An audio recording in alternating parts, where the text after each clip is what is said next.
ঈদের দিন সারাদিন কেমন কাটলো সেই ভিডিওটি আজকে আমি শেয়ার করব। তো hello viewers, it's me Naim, welcome to another new video. ঈদের দিন সকালে ঘুম থেকে উঠে গোসল টোসল করে ফ্রেশ হয়ে আমরা চলে গেলাম ঈদগাহে ঈদের নামাজ পড়তে। তো আমার সাথে ছিল আমার মামনি এবং আমার ছোট ভাই।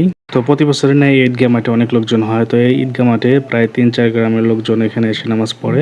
তো আমরা নামাজ শেষ করে বাসার দিকে রওনা দিলাম। বাসায় যাওয়ার পথে বড়ুয়া বাজারে দেখলাম অনেক দোকানপাট বসেছে বাচ্চাদের খেলনা নিয়ে। তো এখানে অনেক লোকজন এসেছে, বাচ্চাদের খেলনা কিনে দিচ্ছে। বাচ্চাদের জমানিও খেলনা চয়েস করতেছে ওর ভাইয়ের জন্য এবং ওর জন্য। তো গাড়ি খেলনা নিবে নাকি বিমান নিবে, কোনটা নিবে তো চয়েস করতেছে। যাই হোক, আমরা খেলনা কেনাকাটি শেষ করে বাসায় চলে আসলাম। বাসায় আসার পর রোজামামনি বলতেছে, বাবা আমাকে কাছে কোথাও ঘুরতে নিয়ে যাও। তাই বিকেলবেলায় রোজামামনিকে নিয়ে বের হলাম, বা একটু কাছাকাছি কোথাও নিয়ে ঘুরে আসি। रुको जरा।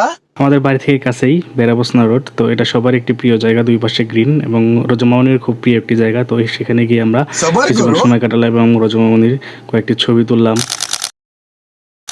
রোজামামনির সিঙ্গেল ছবি তুললাম, তারপর রোজামামনি আমার কিছু ছবি তুলে দিল। তো এইভাবে আমরা কিছুক্ষণ সময় কাটিয়ে তারপর বাসায় চলে আসলাম।